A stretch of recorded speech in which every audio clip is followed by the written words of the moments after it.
In just the last few weeks, there's been several significant developments at SoFi, or SoFi stock. SOFI is the ticker, where one insider completely sold out of their shares. You have management continuing to buy stock. You have meaningful and I'd argue compelling guidance that could suggest SoFi stock is actually quite cheap. So let's dive into these elements right now. I did a prior video on SoFi. If you want to look at their quarterly results, let's dive into understanding some of these latest developments. If you enjoy educational investment videos, you're watching Unrivaled Investing. My name is Daniel.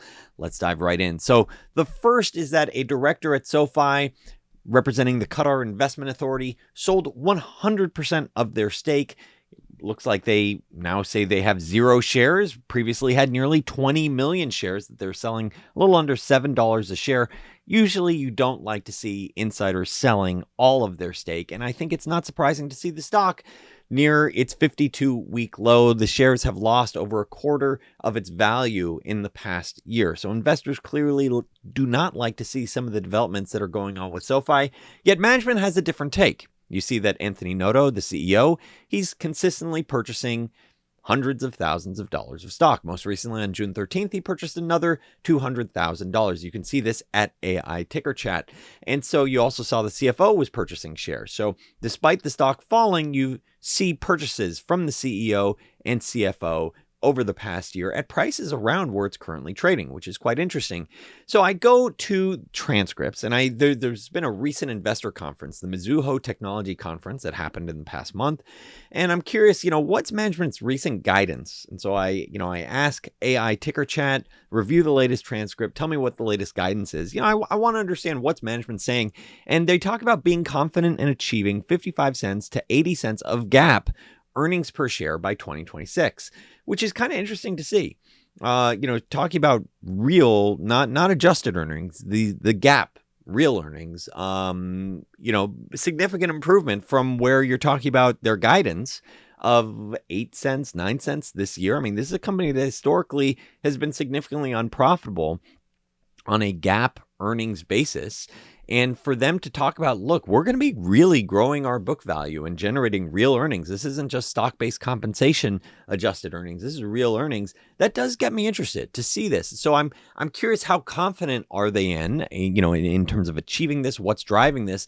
And so the CFO, he talks about how in terms of GAAP EPS, what gives us confidence is that, look, there's no incremental investment in new products, new services, no new acquisitions that's driving this. So there's a lot of, I'd argue, extra benefit that he's talking about here. And he's saying, look, our product pipeline is pretty robust. They're investing a lot in terms of R&D. And so there's a lot of new features that's not being baked into achieving that GAAP EPS. Okay, so that would suggest they're being on the conservative side. And I think this is also worth calling out. This is one of the few SPACs where they have consistently said, hey, we're going to do this, and then they outperformed it. So for them to say, hey, this is our 2026 target, while it is a few years out, I'd argue management has built up, some sort of shareholder goodwill or credibility where you can say, okay, maybe you should, give value to that outlook or that guidance, because they've consistently said they do one thing and they've achieved it.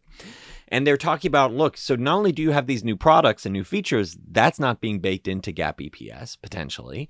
And they're saying, look, we think we can keep growing at 20% plus in the next few years, particularly as financial services, think their investing products, their, credit card, their savings products, that's compounding at, I think 75% this year. They're expecting it'll compound closer to 50% over the following couple of years. So they're very excited about financial services, especially as more people are using it as their primary bank, and that more and more customers, around 30% of their new members, are taking on a second product within 30 days. So then, effectively, that's the reason why that's so important when you start talking about this cross-selling, is those are customers that you're not necessarily marketing to, that you sort of have this organic growth because you maybe, got them for the deposits where you go, oh, okay, I like depositing my money with SoFi. Personally, I keep my funds at Interactive Brokers, where I'm getting my 4.8% plus, but, so they land, a deposit, a saver at SoFi, and then they say, hey, why not get the credit card, or why not get this, this investing product? And so you start layering in these additional products that generate fees for SoFi where they don't have to spend as much in terms of marketing, because you have sort of this entrenched customer. So that's one of the drivers of this business. And so they also talk about, look, we expect to continue growing their deposit franchise, which makes sense because several of the mega institution institutional banks in the US are still paying close to zero on their deposits, where SoFi is actually compensating investors or depositors. So that's, so you are looking at a couple of growth drivers, and this is in addition to their tech platform, which, they still aspire it to be the AWS of finance. And I think this is one of the reasons why the market has put it in the penalty box, which is that, look, even though they're expecting to grow financial services and their tech platform at a good clip, they're still taking a cautious approach towards their core business, which is their lending business, for two reasons. One of which is that the broader macro signals, i.e. interest rates, unemployment, how does the economy start shaking out? There's still a lot of uncertainty. The second aspect, and this is that thing where I actually diverge significantly with Wall Street, and I'll talk more about this later, which is that I like the fact that management doesn't say, hey, we have to be pedal to the metal all the time. We don't have to be constantly extremely aggressive. And that's exactly what the CFO is saying. He's saying, look, we have two very large segments, financial services and tech platform, growing meaningfully, delivering meaningful profits. So it's starting to, show scale that you want to see. Ability to be flexible. You don't need to unnecessarily grow our lending business when we don't need to, because we can take a conservative approach. So I think Wall Street might be putting them in the penalty box for saying, look, you're not pushing it. So, why would I want to own that? Yet at the same time, they're saying, look, our underlying credit, trends in terms of their loan book are actually quite favorable.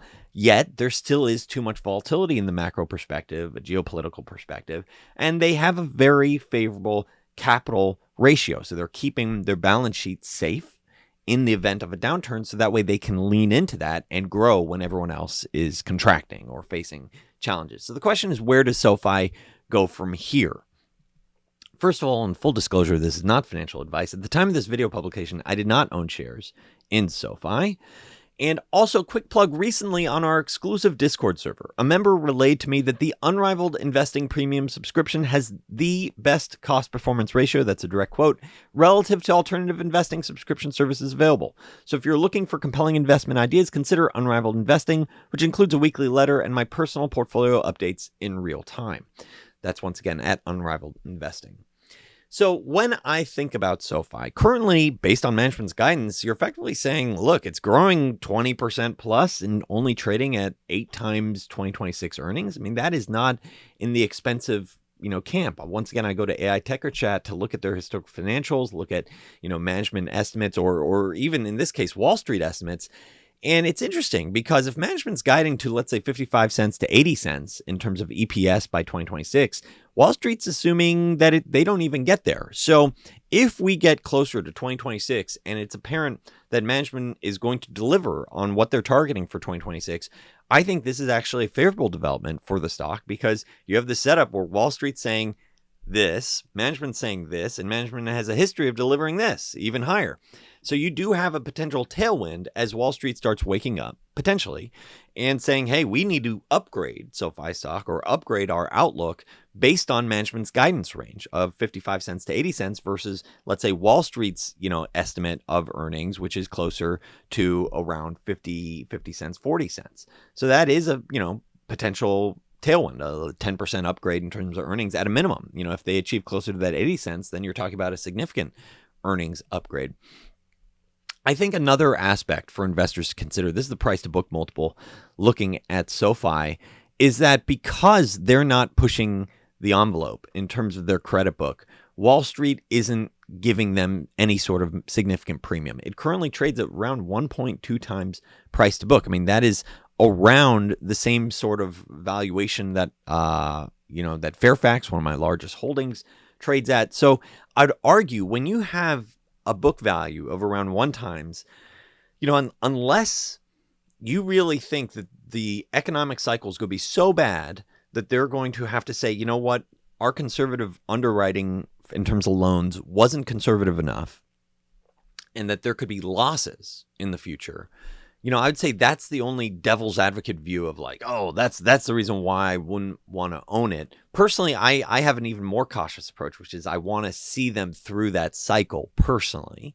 I want to see how they're performing during the next recession, where you have a true economic contraction, not just, a pandemic, like, oh my gosh, you lose 30% economic activity, but it's offset by huge government stimulus. So I'm very curious to see how this plays out, but I think part of the reason why Wall Street isn't giving them a significant premium right now is because of their commentary about being so cautious, talking about, thinking like, look, we don't need to grow our lending book at a significant rate. They're still growing it at a reasonable rate, but we don't really need to push it because our financial services, our tech platform, it's growing at a reasonable enough rate. Financial services is something like 75% this year. So I actually like that conservatism. But I think Wall Street, the nature is like, hey, let's see how much commissions, let's see how much you can rank, let's see how much you can grow. And whenever you have a company that's being cautious, Wall Street doesn't really care for that. Wall Street says, hey, what's the amazing number that you're going to post this year? That's what gets the attention.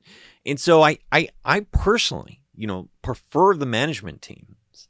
And this is how I want to build my own personal portfolio, that you have that alignment, and you're seeing that with Anthony Noto and the CFO purchasing shares. So I like to see that. And I like the approach of, look, we are thinking not just for this quarter, for this year, we are thinking multiple year time frame through both favorable economic cycles and down cycles. So I would say the steps that you're seeing and hearing what management calls out, I'd say is making the thesis for SoFi more and more attractive. I don't really care to see what that Qatar is cutting their stake by 100% or a significant amount, cutting 20 million shares. So I'm curious why they did that. If anyone has any perspective on that, feel free to leave a comment below. But broadly, based on this video, this is a follow-up to their first quarter earnings. I would say I like what I'm seeing with SoFi. It is not an expensive stock based on management's outlook. If management achieves what they're guiding to, which they've built some credibility up doing, I'd argue SoFi stock could do very well because it's not trading at a crazy expensive valuation. It's trading at like 8 times 2026 earnings if they achieve management's outlook for 2026. So I'm curious to hear your thoughts in the comments below. Thanks so much for tuning into Unrivaled Investing.